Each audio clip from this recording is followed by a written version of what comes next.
Good day everyone. I am presenting about polysaccharides, focusing on hydrolysis of starch. First of all, let's talk about the objectives of this experiment. Number 1. Perform the procedures to hydrolyze the polysaccharides, starch, and glycogen. Second, identify the products of starch when hydrolyzed. And third, identify the products of glycogen when hydrolyzed. In preparing a potato starch solution, we only need potatoes, grater or knife, stirrer, distilled water, 250 ml beaker, and a fine cloth.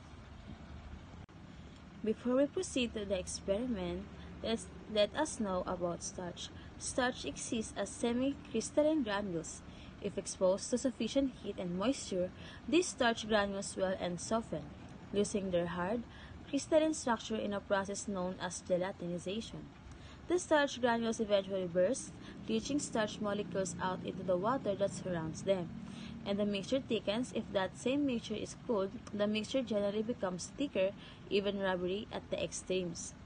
All starches consist of amylose and or amylopectin, which are large carbohydrate units of glucose molecules.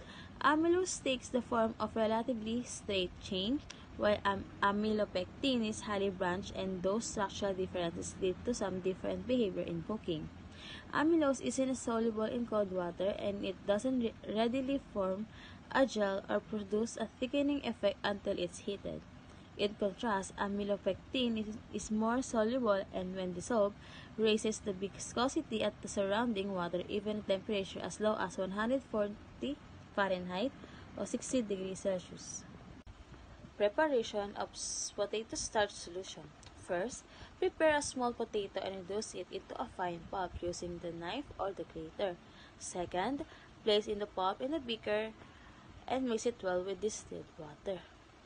Third, strain the mixture using a fine piece of clothing. Fourth, allow the starch to settle and pour off the supernatant liquid. Rinse the starch 3 times by decantation. 6. Allow the starch to drain thoroughly and air dry.